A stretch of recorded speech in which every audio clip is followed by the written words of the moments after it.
안녕하세요. 저는 경기도 수원에 사는 50대 여성입니다. 짧지 않은 인생을 살며 늘 후회되는 실수가 한 가지 있습니다. 사랑한다는 이유로 모든 것을 의심 없이 믿었다는 것이죠. 때로는 가장 가까운 사람이 가장 큰 배신을 할 수 있다는 걸 저는 너무 늦게 깨달아 버렸어요. 그래서 이런 경험을 여러분과 나눠봐야겠다는 생각이 들었습니다. 제 이야기가 아마 누군가에겐 경각심을, 또 다른 누군가에겐 위로가 될 수 있을 거라고 생각했기 때문이죠. 그럼 평범하게 살아왔다 생각하던 제가 믿기 힘든 진실 앞에 몸서리치던 그날의 이야기 시작해 보겠습니다. 저는 30년에 가까운 결혼 생활 동안 매일 새벽 5시에 일어났어요. 간단하게 세수를 마치면 부엌으로 나가 가스레인지에 불을 켜고 찌개를 끓이기 시작했습니다. 남편이 가장 좋아하는 건 된장찌개였어요. 두부를 듬뿍 넣고 애호박도 썰어 넣었죠. 그러다 보면 안방에서 남편이 기지개를 켜며 나왔네요. 여보, 일어났어요? 아침 다 됐어요. 오늘도 찌개 냄새 좋구만. 근데 벌써 준비 다 한 거예요? 오늘은 일찍 나가네요? 그래, 건강이 최고인데 게으름 피우면 안 되지. 오늘은 북한산 코스야. 남편은 10년 전 사업 실패 이후 건강이 많이 나빠졌습니다. 건강검진을 받으러 갔다 스트레스성 위염에 고혈압, 당뇨까지 생겼다는 말을 들었다고 하더군요. 그 이후로 매일같이 등산을 다니기 시작했습니다. 그래서 새벽에 나가 저녁 늦게 들어오는 게 일상이 됐죠. 오늘도 등산 모임 사람들이랑 가는 거죠? 그럼 혼자 가면 재미없잖아. 저는 도시락을 싸주며 남편의 건강을 걱정했습니다. 그래도 등산을 시작한 후로는 확실히 얼굴색도 좋아지고 몸도 가벼워졌다니 다행이었죠. 남편이 나간 후 저는 빈집을 둘러봤어요. 30년 전 결혼할 때만 해도 이런 삶은 상상도 하지 못했었네요.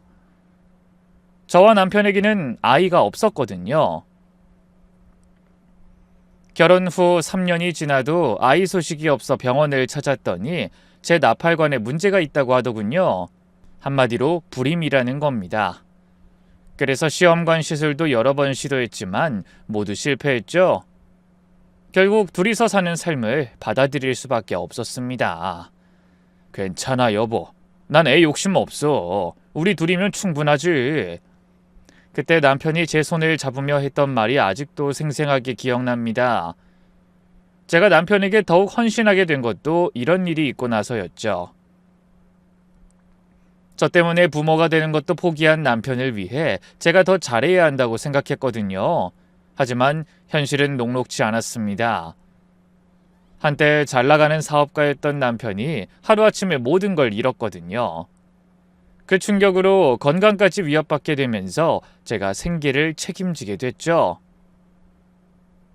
남편은 사업하며 직원을 20명이나 둔 적도 있었어요. 그때는 강남에 아파트도 있고 외제차도 타면서 떵떵거리며 살았습니다.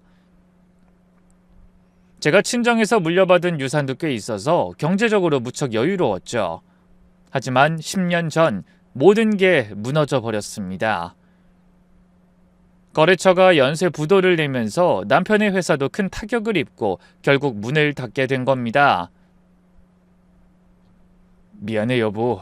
처가에서 물려주신 당신 재산까지 다 날려버리다니. 나 같은 인간은 죽어야 해. 무슨 그런 소리를 해요. 난 괜찮아요. 우리 아직 젊으니 다시 시작하면 되죠. 저는 남편을 위로했지만 사실 속은 말이 아니었습니다. 친정 부모님이 평생 모으신 재산까지 남편 사업에 다 퍼부었는데 결국 알거지 신세가 됐으니까요. 하지만 부부는 운명 공동체라고 생각했기에 원망하지 않았습니다.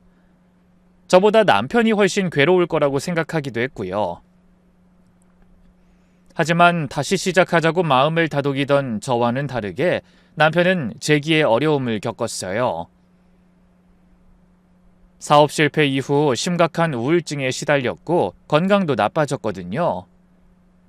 그래도 저는 작은 일이라도 다시 시작해보자며 남편을 격려했어요. 하지만 자존심이 허락하지 않는다며 거절하더라고요. 대신 건강을 회복하는 게 먼저라더니 그날 이후로 매일 산을 찾았습니다. 처음엔 그런 남편이 안쓰러워 기다려줬지만 시간이 지나면서 점점 현실적인 문제들이 닥쳐오기 시작하더군요. 통장 잔고가 줄어들며 생활비가 바닥을 보이기 시작한 겁니다. 그래서 남편이 등산 간 사이에 제가 일을 해야 했어요. 식당에서 음식도 나르고 고깃집에서 불판도 닦았습니다. 아침 시간에는 녹즙 배달도 했죠. 그러던 어느 날 동네 슈퍼에서 장을 보다가 아는 언니를 만났어요. 아이 순자야, 요즘 어떻게 지내? 그냥 맨날 똑같이 지내죠 뭐. 너 혹시 아직도 불판 닦니? 그런 거 말고 다른 일 해볼 생각 없어? 다른 일 어떤 거요? 우리 조카가 장례식장에서 일하는데 거기서 도우미 아르바이트 구한다는 걸 들으니까 네 생각이 나더라고. 네? 장례식장이요? 그래, 하루에 10만 원씩 준대. 주로 조문객들 음식 서빙하고 정리하는 일이야. 저는 망설였습니다. 장례식장이라니. 죽음과 관련된 일이라 그런지 왠지 꺼림칙하고 마음이 움직이지 않더라고요. 일은 좀 힘들어도 돈은 확실히 주나 봐. 그것도 모이면 한 달에 200만 원 넘잖아. 주말까지 일한다고 하면 훨씬 더 되고. 200만 원. 그 금액이 제 마음을 움직였습니다. 그때 저에겐 그 돈이 절실했으니까요. 그렇겠네요. 저 할게요, 언니. 그래, 잘 생각했어. 처음엔 힘들어도 익숙해지면 할만할 거야. 저기, 근데 언니, 나 거기서 일하는 거 우리 남편은 몰랐으면 좋겠어요. 당분간 비밀로 하려고요. 뭐? 너 아직도 남편 몰래 일하는 거야? 아니, 돈 버는 사람은 없는데 생활이 되는 거 보면 네가 일하는 거 당연히 알지 않을까? 그렇긴 한데 이런 허드렛 일 하는 건 몰라요. 제가 그냥 친구네 식당에서 카운터만 본다고 했거든요. 그래서 이번에도 비밀로 하겠다고? 네, 남편이 알면 자존심 상해할 것 같아서요.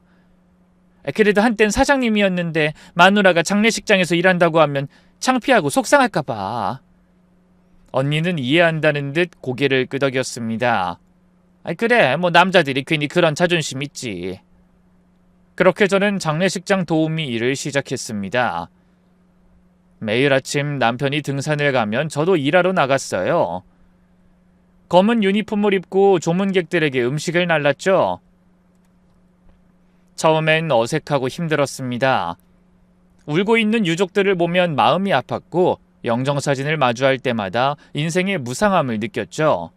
하지만 하루 10만 원이라는 돈이 저를 움직였습니다.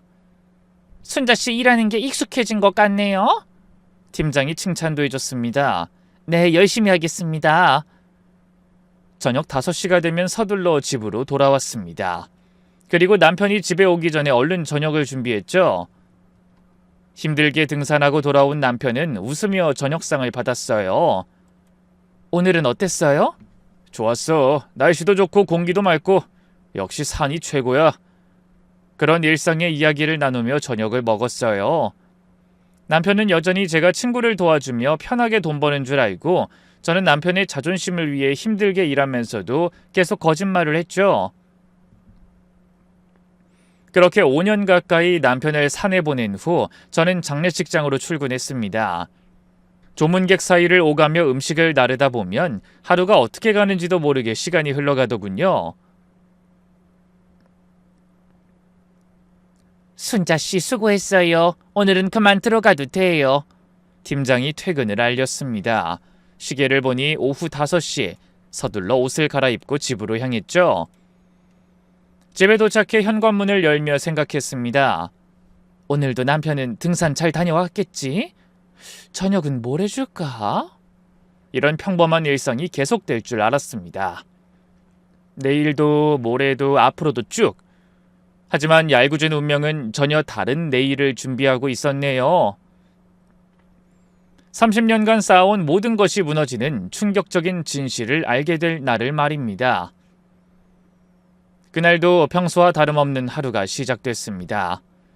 남편은 새벽에 등산을 갔고 저는 장례식장으로 출근했죠. 순자 씨, 오늘은 사무실 담당이에요. 팀장이 업무를 배정했습니다. 네, 알겠습니다. 50대 남자분이 간암으로 돌아가셨대요. 가족들이 많이 힘들어하니까 신경 써서 도와드려요. 저는 고개를 끄덕이고 사무실로 향했습니다. 문을 열고 들어서니 익숙한 향냄새가 진하게 풍겨왔죠.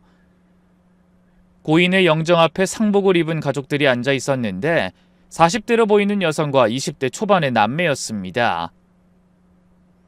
조문객들이 들어올 때마다 음식을 준비하고 빈 그릇을 치우는 게 그곳에서의 제 일이었죠. 그런데 재단 근처에서 일하다가 무심코 영정사진을 보게 됐어요. 순간 그대로 자리에 얼어붙고 말았습니다.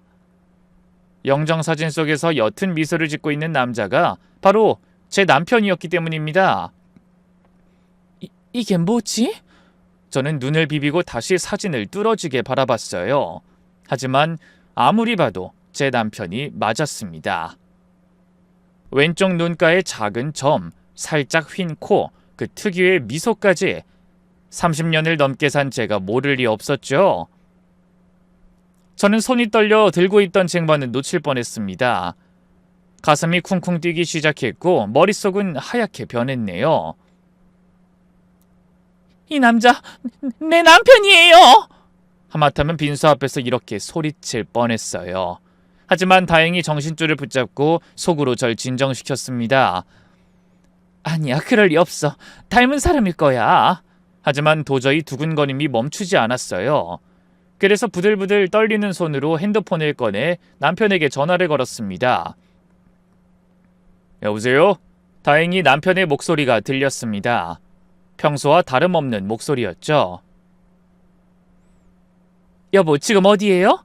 나? 나 지금 설악산 정상이야. 날씨가 너무 좋아서 기분 최고야. 설악산이요? 왜? 무슨 일 있어? 아니에요. 조심해서 내려와요. 전화를 끊었지만 혼란스러운 마음은 가시지 않았습니다. 남편은 분명 살아있고 설악산에 있다고 했어요. 그런데 저 영정사진은 뭐란 말인지 너무나 황당하고 머릿속이 복잡했죠. 저는 숨을 들이쉬며 가까이 있던 장례식장 직원을 불러 물었습니다. 저기 죄송한데 사무실 고인분 성함이 어떻게 되시나요? 김우식 씨요. 55세고 암으로 돌아가셨다던데. 김우식? 내 남편은 박영수인데. 나이도 57세인 남편과 달랐어요. 가족관계는 어떻게 되시나요? 부인하고 자녀분들이 상주해요. 부인이 많이 힘들어 하시더라고요. 하긴 25년을 함께 사셨다는데 왜 안 그렇겠어요? 25년? 결코 짧은 시간이 아니었습니다. 직원이 다른 일로 자리를 비우자 저는 다시 영정사진을 바라봤죠. 그리고 힘없이 서 있는 여자를 봤죠. 40대로 보이는 미망인이 조문객과 이야기를 나누고 있었습니다. 정말 좋은 사람이었어요. 25년간 한결같은 사람이었는데. 여자의 목소리에는 진심 어린 슬픔이 묻어났습니다. 사업 때문에 집을 많이 비웠지만 주말엔 꼭 가족과 시간을 보냈어요. 주말에 가족과 시간을 보냈다고? 저는 심장이 덜컥 내려앉았습니다. 남편은 사업하는 동안 내내 지방 거래처를 돌아본다며 주말에 늘 집을 비웠거든요. 아이들 교육에도 정말 신경 많이 썼어요. 그 덕에 큰애는 의대, 작은애는 법대 보냈는데 애들 결혼하는 것도 못 보고 저렇게 먼저 가버리다니. 조문객이 가고 잠시 조용해진 틈에 저는 좀 더 가까이 다가가 영정사진을 살펴봤습니다. 사진을 가까이 보는 순간 모든 의심이 확신으로 바뀌었어요. 아무리 봐도 틀림없이 제 남편이 맞았습니다. 혹시 잃어버린 쌍둥이라도 점의 위치까지 같을 순 없을 것 같았죠. 특히 어릴 때 수두를 앓다가 생겼다던 오른쪽 볼에 움푹 파인 곰보 자국까지 같을 순 없다고 생각했어요. 그렇다면 남편이 25년 동안 다른 가정을 꾸리고 있었다는 말이 되더군요. 이중생활 25년이나. 저는 다리에 힘이 풀려 주저앉을 뻔했습니다. 30년을 함께 산 남편이 매일 아침 제가 차려준 밥을 먹고 나간 남편이 다른 여자와 또 다른 삶을 살고 있었다니 정신이 혼미해 왔어요. 그때 여자의 울음소리가 들렸습니다. 왜 이렇게 일찍 갔어요? 난 이제 어떻게 살라고? 엄마 울지 마. 아빠도 엄마 우는 거 싫어하실 거야. 딸로 보이는 젊은 아가씨가 여자를 위로했습니다. 너희 아빠는 돈도 많이 벌어왔지만 무엇보다 좋은 아빠였어. 바쁜 와중에도 너희들 학교 행사는 꼭 참석했잖아. 학교 행사에도 참석했다고? 제 가슴이 다시 한번 무너져 내렸습니다. 남편은 다른 여자와의 사이에 아이를 둘이나 낳고 자상한 아빠 노릇을 하고 있었던 겁니다. 저와의 사이에서는 가질 수 없었던 아이를 말이죠. 저는 더 이상 그 자리에 있을 수 없어 비틀거리며 화장실로 갔습니다. 세면대에 찬물을 틀어 얼굴을 씻었지만 충격은 가시지 않았죠. 어떻게 이런 일이 25년을 속았다니? 거울에 비친 얼굴이 창백했습니다. 50년 넘는 인생에서 가장 큰 충격이었죠. 화장실에서 나와 다시 사무실 앞을 지나갔습니다. 그때 안에서 들리는 대화가 제 발걸음을 멈추게 했죠. 안녕하세요, 사모님. 전 강남 건물 임차인입니다. 1층에서 약국 운영하고 있어요. 김 사장님, 정말 좋은 건물 주셨는데 유감입니다. 네, 그러시군요. 와주셔서 감사합니다. 그 대화를 듣고 저는 귀를 의심했습니다. 강남 건물주? 남편은 사업 실패로 빚만 남았다고 했는데 강남에 건물을 가지고 있다니 기겁할 일이었죠. 저는 생활비 한 푼이 아쉬워 몰래 장례식장에서 일하고 있는 처지인데 도대체 뭐가 뭔지 모르겠더군요.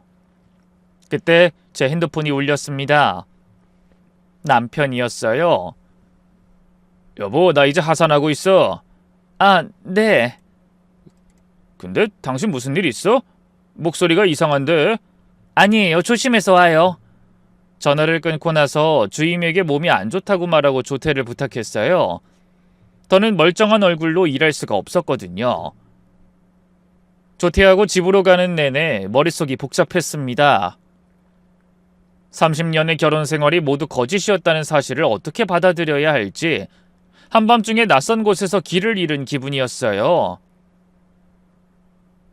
잠시 후 어떻게 도착했는지도 모른 채 집 안에 들어섰는데 남편은 아직 오지 않은 모양이었습니다.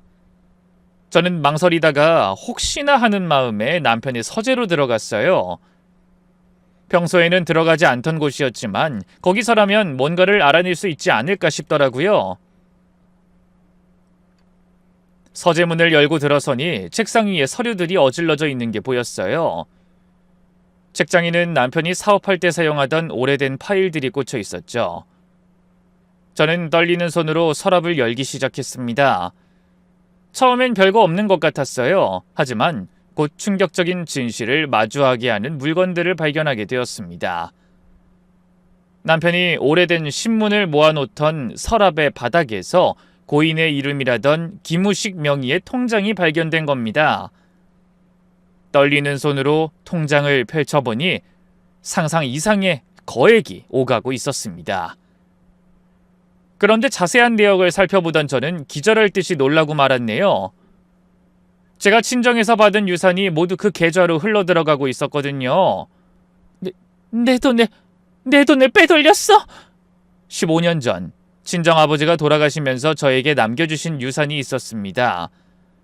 당시 남편은 사업자금이 급하다며 그 돈을 좀 쓰자고 했고 저는 흔쾌히 동의했었죠. 남편이 사업으로 성공하면 우리 부부에게 다 돌아올 거라고 생각했으니까요. 하지만 통장을 보니 그 돈은 사업이 아닌 다른 곳으로 흘러가고 있었습니다. 바로 김우식 명의의 통장으로 말입니다. 저는 서랍을 더 뒤지기 시작했어요. 그러다 파일 하나를 발견했습니다. 겉에는 아무것도 적혀 있지 않은 평범한 파일이었지만 열어보니 충격적인 서류들이 들어있더군요. 바로 부동산 계약서였습니다. 강남의 고급 아파트, 상가, 건물 모두 수십억 대의 부동산이었어요. 주소는 서울 강남구, 당시에 시가 10억이 넘는 고급 아파트였습니다. 명의는 김우식과 이미정이라는 여자의 공동명의였어요. 장례식장에서 본 상주의 이름이었죠. 계약 날짜를 보니 15년 전이었어요. 15년 전이면 내가 친정아버지 병간호하느라 정신없던 때잖아. 그때 남편은 지방 출장이 많다고 했었습니다. 거래처 미팅이니 사업 확장이니 하면서 일주일씩 집을 비우곤 했죠. 하지만 저는 위중한 아버지의 병간호에 정신이 없어서 남편의 빈자리를 크게 느끼지 못했어요. 그러다 결국 열심히 노력한 보람도 없이 부친상을 당하게 됐죠. 제가 부모를 잃고 견딜 수 없는 슬픔에 발버둥 치던 그 시절, 남편은 친정아버지의 유산을 빼돌려 새로운 여자와 강남에 아파트를 마련했던 거예요. 저는 심장이 난도질 당하는 듯한 고통을 느끼며 배신감에 치를 떨어야 했습니다. 하지만 그게 끝이 아니었어요. 파일을 더 뒤지니 사진들이 나왔습니다. 남편은 그 여자 아이들과 해외여행도 다녀왔더군요. 하와이, 유럽, 일본, 늘 사업 때문에 바쁘다고 한 탓에 저와는 제주도 한 번을 못 갔는데 말이죠. 사진 뒤에는 날짜가 적혀 있었는데 기억을 더듬어 보니 사업 때문에 장기 출장을 간다고 했던 날들이더군요. 저는 더 이상 참지 못하고 주저앉아 오열했습니다. 30년. 제가 남편과 함께한 30년이란 세월이 모두 거짓이었다는 게 믿기지 않았어요. 한참을 울던 저는 다시 정신을 차리고 서류를 살펴봤습니다. 그때 또 다른 문서 한 장이 눈에 들어왔죠. 어떤 계약서였는데 자세히 보니 놀라운 내용이 적혀 있었습니다. 신분 양도 계약, 기무식 3천만 원. 25년 전 날짜가 적힌 계약서에는 남편이 기무식이라는 사람에게 3천만 원을 주고 신분을 양도받는다는 내용이 적혀 있었습니다. 돈을 주고 다른 사람의 신분을 산다는 것이었죠. 그러니까 남편은 25년 동안 박영수와 기무식 두 개의 신분으로 살아왔던 겁니다. 그런데 그때 비교적 최근에 받은 것 같은 편지가 몇 장 눈에 들어왔어요. 받는 사람은 기무식, 남편의 또 다른 이름이었죠. 그런데 보내는 사람이 쓰여 있지 않았어요. 그래서 궁금한 마음에 편지를 열어봤다 그만 경악하며 입을 틀어막았습니다. 편지 속에 상상도 하지 못한 엄청난 진실이 적혀 있었거든요.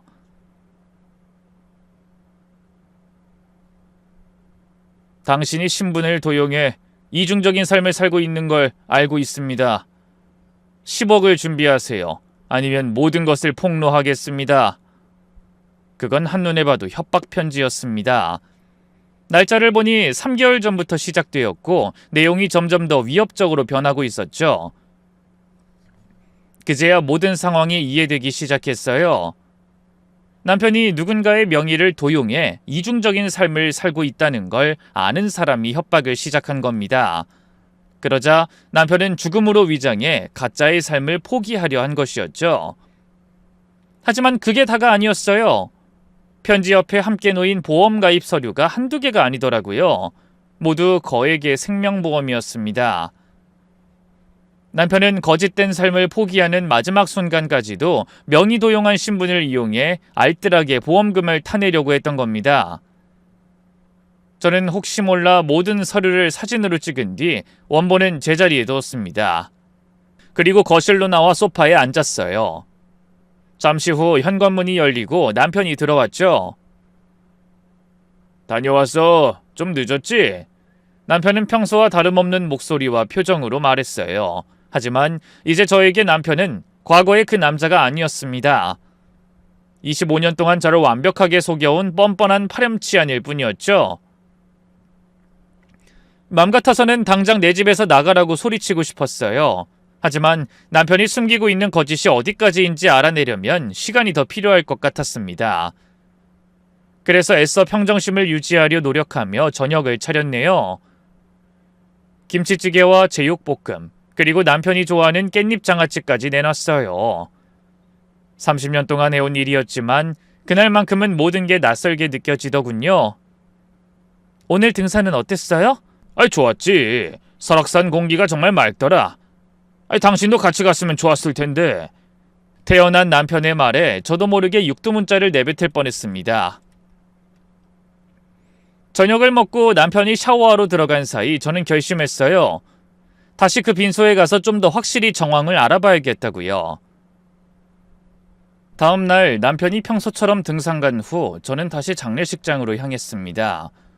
팀장에게는 전날 조퇴하느라 못다한 일을 마저 하겠다고 했죠. 그런 뒤 남편의 영정이 걸려있는 사무실 앞에 서니 가슴이 두근거렸어요. 빈소에는 전날보다 더 많은 조문객이 와 있더군요. 저는 조용히 한쪽 구석에서 남편을 조문 온 사람들을 관찰했죠. 김 사장님이 그렇게 갑자기 가실 줄은. 이제 건물 관리 누가 하는 거예요? 당연히 사모님이 하시겠죠. 그 건물 말고도 관리할 게 많을 텐데 정신 없으시겠네요. 조문객들의 대화를 들으며 저는 주먹을 불끈 쥐었습니다. 남편이 대체 얼마나 많은 재산을 숨기고 있었는지 짐작조차 되지 않았죠. 그런데 그때 갑자기 빈소 앞에서 웅성거리는 소리가 들리더니 한 남자가 거칠게 고함을 치더라고요.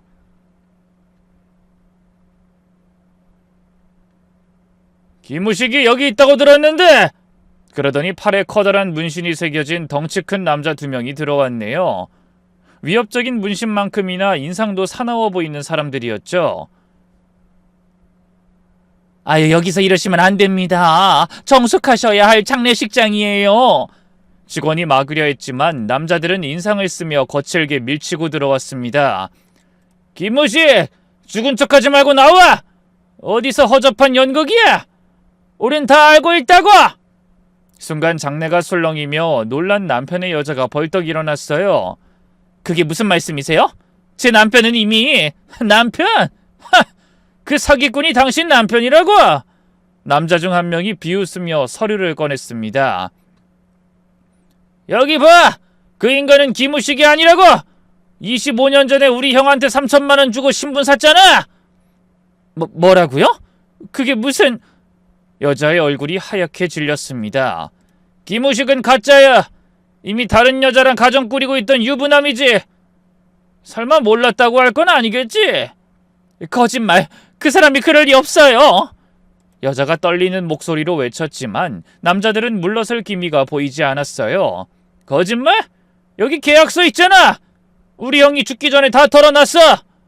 사업 실패하고 노숙하던 형 꼬드겨서 돈 3천만 원에 신분 팔게 했잖아. 그 바람에 우리 형은 이름도 없이 거리를 떠돌다 죽었다고. 근데 이제 와서 죽은 척하면서 보험금까지 타려고? 이것들 정말 악질이구만. 보험금이라뇨? 여자는 정말 아무것도 모른다는 듯이 눈을 동그랗게 뜨고 물었어요. 김우식이 생명보험 잔뜩 들어놨잖아. 그렇게 재산 차고 넘치면서 고작 10억 내놓기가 아까워서 죽은 척 쇼를 해?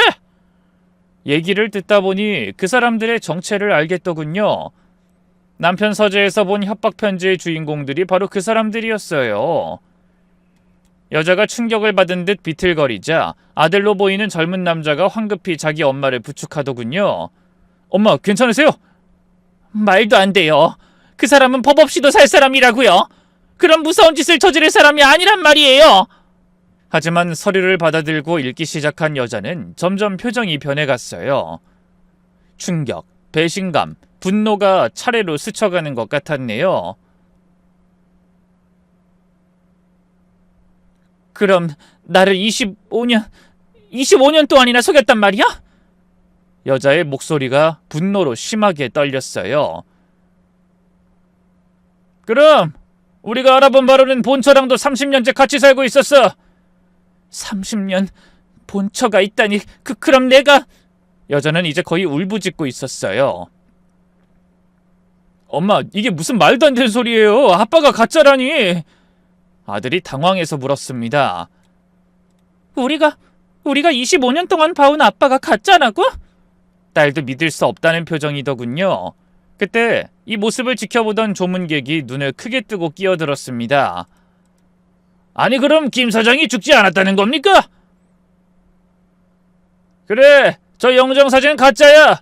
우리한테 돈 주기 싫어서 죽은 척하는 거라고. 그 와중에 보험금까지 챙기려고 하더니 정말 돈에 미친 인간이지.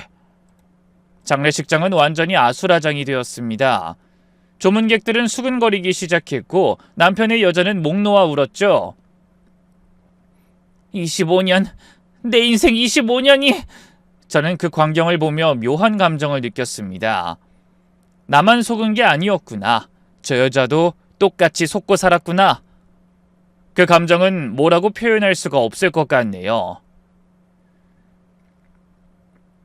여자가 안쓰럽다고 하면 말도 안 되지만 멍청하게 속고 산 게 저 혼자만이 아니라는 사실에 위안이 되는 건 사실이었어요. 이봐, 쇼하지 말고 당장 그 인간 내놔. 어디 숨겼어? 이런 어줍잖은 짓거리에 우리가 속을 줄 알아? 남자들은 무섭게 으름장을 놓더니 이렇게 말했습니다. 끝까지 버티면 본처 집으로 찾아가자. 주소 다 알고 있으니. 그 말에 저는 화들짝 놀랐습니다. 여차하다가는 그 사람들이 우리 집까지 찾아올 판이었네요. 저는 더 이상 그 상황을 지켜만 볼 수는 없었습니다. 그래서 조용히 장례식장을 빠져나와 얼른 택시를 탔어요. 그런데 그때 핸드폰이 울렸습니다. 남편이었죠? 여보, 오늘 좀 늦을 것 같아. 등산 동호회 사람들이랑 회식이 있어서. 그래요? 오늘은 너무 늦지 말고 와요. 이따 비 소식 있더라고요. 저는 최대한 담담하게 들리도록 애쓰며 대답했습니다. 그리고 집에 도착하자마자 남편의 서재로 들어갔어요. 남편의 이중 생활을 증명할 자료 중 제가 빠뜨린 게 없는지 확인하기 위해서였죠. 그때 남편이 평소 자주 사용하던 노트북이 눈에 들어왔습니다. 혹시나 하는 마음에 켜보니 비밀번호가 걸려 있었어요. 저는 한참을 고민하다가 남편의 생일과 전화번호 끝자리를 넣어봤지만 아니었네요. 그래서 포기하는 심정으로 저와 남편의 결혼기념일을 넣었는데 맞는 거예요. 잠시 헛웃음이 나왔죠. 남편의 마음을 알다가도 모르겠더군요. 그토록 제 뒤통수를 쳐놓고 매일 사용하는 노트북의 비밀번호가 저와의 결혼기념일이라니.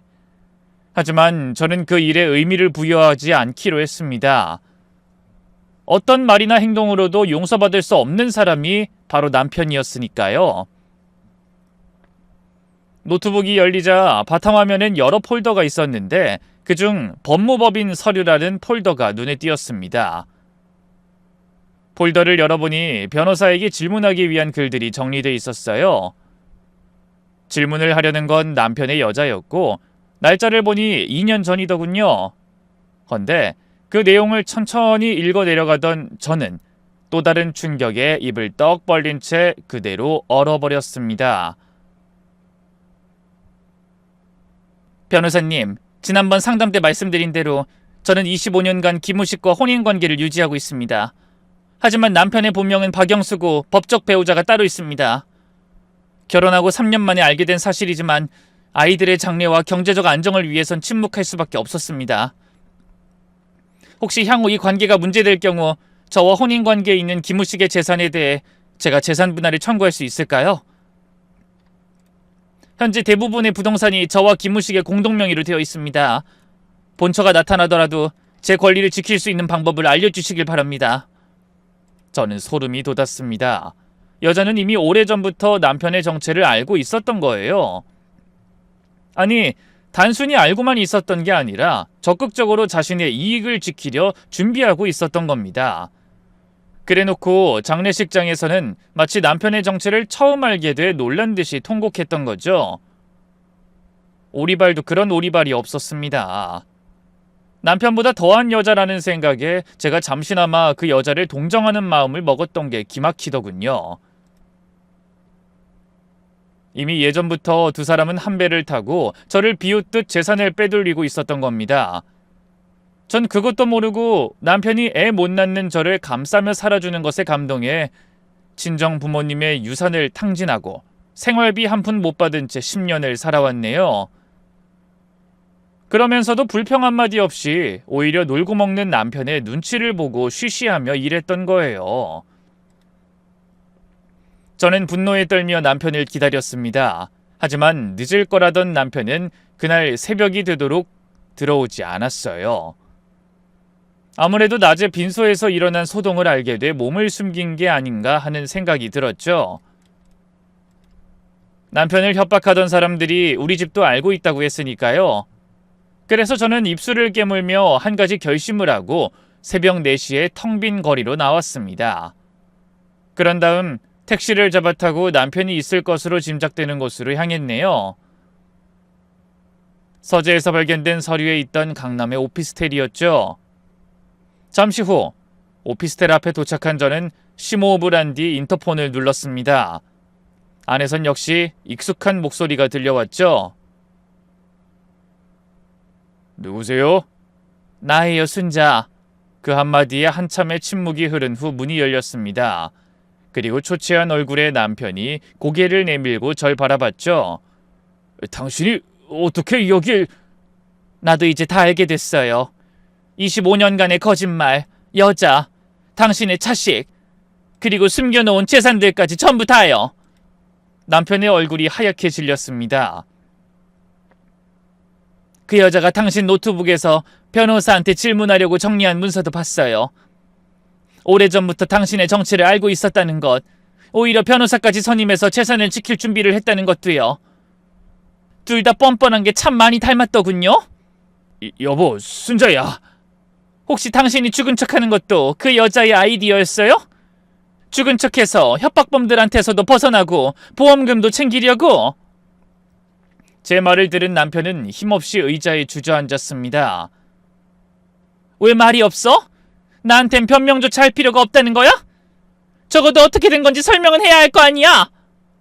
남편의 침묵을 보자 저는 가슴속에서 천불이 나는 것 같았어요. 하지만 여전히 한참을 말없이 한숨만 쉬던 남편은 가까스로 입을 열었습니다. 25년 전 별 생각 없이 총각 행세하고 여자를 하나 만났어. 처음엔 정말 그냥 단순한 호기심이었어. 근데 그 여자가 내 아이를 가졌다는 거야. 그래서 어떻게 해야 할지 아무리 생각해도 답을 못 찾겠더라고. 그때 김우식을 만났지. 노숙자였는데 나랑 나이도 비슷하고 생김새도 비슷했어. 그래서 신분을 샀다는 거야? 그래, 3천만 원 주고. 그 신분으로 내 아이를 가진 여자와 결혼했어. 미치지 않고서야 어떻게 그런 짓을 해? 나도 처음엔 그냥 한번 놀고 끝날 인연이라고만 생각했어. 근데 아이가 생겼다는 말에 흔들렸어. 당신이랑 살면 난 평생 부모가 되지 못할 거라고 생각했는데 그런 기회를 놓치고 싶지 않았어. 그럼 차라리 나한테 이혼하자고 했어야지. 어떻게 그런 짓을 벌여? 그러자 남편이 펄쩍 뛰며 가증스러운 말을 늘어놨어요. 이혼이라니? 내가 당신을 얼마나 사랑했는데. 잠깐의 실수로 사랑하는 당신을 잃을 수는 없었어. 하지만 저는 코웃음을 치며 그런 남편에게 외쳤습니다. 웃기는 소리. 그게 아니지. 그땐 내가 유산을 받기 전이었잖아. 애도 낳고 싶지만 자산과 우리 아버지가 남겨줄 유산은 포기할 수가 없었겠지. 지병이 있으시니 언제 돌아가실지도 모르는데 그 재산을 어떻게 포기하겠어? 더구나 애도 못 낳는 나를 데리고 살아주는 당신 말이라면 껌뻑 죽는 내가 있잖아. 달라는 대로 돈을 다 줄 게 뻔한데 그걸 포기할 이유가 없었을 거야. 그렇지? 여보. 남편은 정곡을 찔렸는지 더는 뭐라고 변명하지도 못했어요.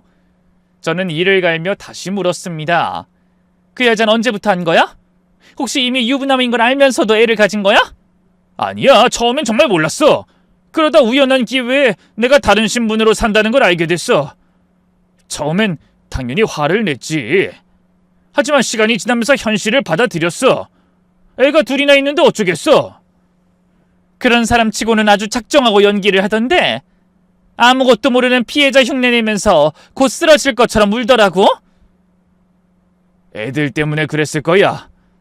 부모가 어떤 사람들인지 애들은 아무것도 모르니까. 처음엔 몰랐을지 모르지만 나중에 내 유산을 둘이 신이 나서 나눠 가졌잖아. 그래놓고 어떻게 하면 죄를 피해갈지, 자기 밥그릇을 챙길 수 있을지 변호사한테 상담까지 받았어. 당신들이 사람이야? 미안해. 정말 미안해, 여보. 미안. 이게 고작 그딴 말 한마디로 해결될 일이야? 그따위 말이 뭘 해결할 수 있는데? 아무것도 모르고 속아서 살아온 내 30년 보상할 수 있어? 그때 남편의 핸드폰이 울렸습니다. 화면에는 산악회 회장이라는 이름이 뜨더군요. 하지만 당황하는 남편의 얼굴을 보니 그 전화를 건 주인공이 남편의 여자라는 걸 단박에 알 수 있었어요. 받아요, 스피커폰으로. 남편은 망설이다가 스피커폰으로 전화를 받았습니다. 여보, 도대체 뭐하고 있어요? 그 사람들이 본처한테 찾아간다고 난리라고요. 혹시 그 여자가 알기득이라도 하면 어떡해요?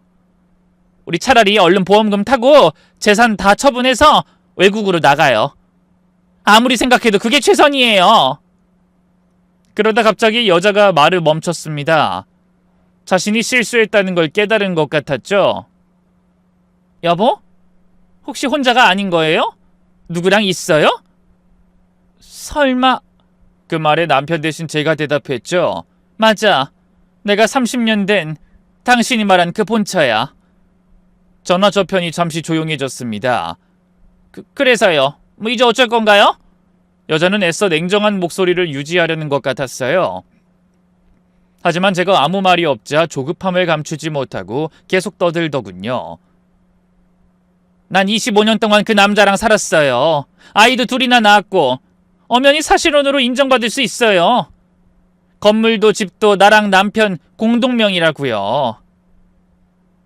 사실혼은 중혼이 아닐 때만 보호받을 수 있는 거야. 변호사가 그런 말은 안 해주던가? 난 몰랐으니까요. 난 그 사람이 정말 김우식이라고 알고 결혼한 거라고요. 이제 그만해. 당신은 이미 오래전부터 모든 사실을 알고 있었어.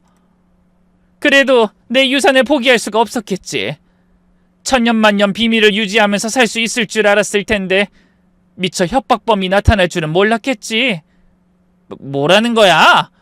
당신이 변호사한테 보내려고 정리해둔 파일 다 봤어. 그 변호사를 증인으로 법정에 출석시키면 금방 진실이 밝혀지겠지.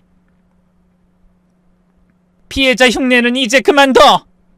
당신은 이 범죄의 완벽한 공범이니까. 그러고는 전화를 끊어버렸습니다. 하지만 상대는 할 말을 잃었는지 다시 연락해오지 않았어요. 남편은 망연자실한 표정으로 절 보고 있었죠. 여보, 제발 한 번만. 닥쳐! 내가 30년 동안 너 같은 쓰레기만 바라보고 살았다는 게 미치도록 억울해. 내 부모 재산을 다 털어먹어도 견디고 심지어 네 그 알량한 자존심 상할까봐 장례식장에서도 몰래 일했는데 돌아오는 게 고작 이런 거라니? 눈물이 났습니다. 하지만 서러움의 눈물이 아닌 분노의 눈물이었어요. 그 눈물 앞에서 전 다짐했습니다. 이제 끝이야. 당신이 어떤 처벌을 받든 난 이제 상관없어. 너희들한테 빼앗긴 내 재산, 내 인생 다 되찾을 거야. 두고 봐. 당신이 무슨 짓을 당하는지. 여보! 그 말의 끝으로 저는 문을 열고 밖으로 나왔습니다. 뒤에서 남편이 부르는 소리가 들렸지만 돌아보지 않았죠. 새벽에 차가운 공기가 폐를 가득 채웠습니다. 하지만 이상하리만치 마음이 후련했어요. 30년 만에 처음으로 남편의 눈치를 보지 않고 저를 위한 선택을 한 것이니까요. 집으로 돌아오는 택시 안에서 저는 내일을 준비했습니다. 경찰서에 가서 전부 신고하고 변호사 선임해서 내 재산을 되찾을 거야. 그리고 새로운 삶을 시작할 거야. 저런 쓰레기 없이 나 혼자서 나만의 삶을. 늦었다고 생각할 수도 있지만 요즘 같은 세상에 제 나이는 아직 괜찮은 나이라고 생각했어요. 아직 살아갈 날들이 많이 남아있으니 그 기간만큼은 거짓말을 일삼는 인간이 넘보지 못하는 진짜 제 삶을 살 거라고 다짐했네요. 다음 날 아침, 저는 곧장 경찰서로 향했습니다. 가방에는 그동안 모아둔 모든 증거들이 들어있었죠. 신분 양도계약서, 변호사 상담문서, 협박 편지들, 그리고 재산 관련 서류들까지. 어떤 일로 오셨나요? 남편이 신분 도용을 신고하러 왔습니다. 경찰관은 제 이야기를 듣고 놀란 표정을 지었습니다. 25년간의 이중 생활이라는 건 보통 사람들 머리로는 생각할 수 없는 일이니까요. 증거가 있으신가요? 네, 여기 다 있습니다. 저는 서류들을 하나하나 보여주며 설명했습니다. 경찰관은 심각한 표정으로 기록했죠. 피해자분께서는 어떤 처벌을 원하십니까? 법이 정한 대로 처벌받길 원합니다. 신고를 마치고 나오니 왠지 후련했습니다. 30년간 저를 짓누르던 거짓이라는 무거운 짐을 벗어던진 기분이었어요. 바로 그날 오후 변호사 사무실을 찾았습니다. 변호사 역시 제 얘기를 듣고는 입을 다물지 못하더군요. 그러면서 억울함이 없도록 열심히 돕겠다고 답했어요.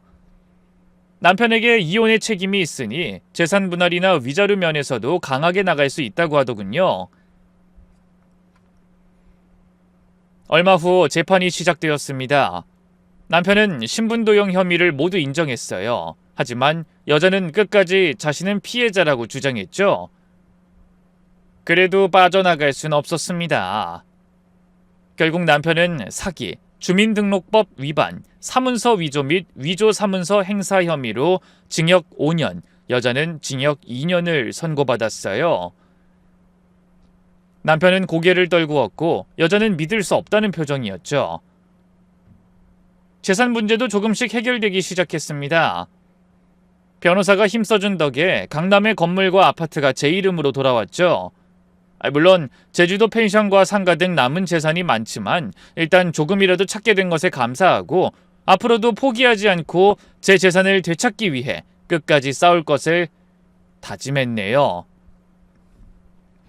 그런데 남편이 복역한 지 6개월 만에 뜻밖의 소식을 듣게 됐습니다. 박영수 씨가 간암 진단을 받았다고 합니다. 상태가 좋지 않대요. 아마 1년을 넘기지 못할 것 같다고 하더군요. 변호사가 전하는 전 남편의 근황에 저는 깜짝 놀랐습니다. 간암이요? 네, 면회를 한번 가보시겠어요? 아니요, 그럴 생각 없습니다. 저는 단호하게 거절했어요.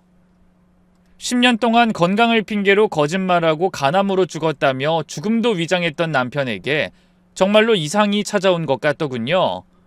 하지만 더 이상 연민이 느껴지진 않았어요. 그제야 저는 감정적으로도 제가 남편에게서 완전히 벗어났다는 걸 확인하게 됐네요. 한편 복역을 끝내고 돌아온 여자는 자식들을 찾아갔다 문전박대당했답니다. 자식들이 부모의 범죄 행위와 비인간적인 행태를 용서하지 않은 거죠. 자칫 잘못하다가 부모가 전과자라는 게 주변에 들통나 자신들의 성공에 방해가 될까봐 기겁하며 멀리하는 겁니다. 그래서 그렇게 자랑하던 의대, 법대 나온 자식들에게 손절당하고 자식 없는 저보다 못한 처지가 되고 말았네요.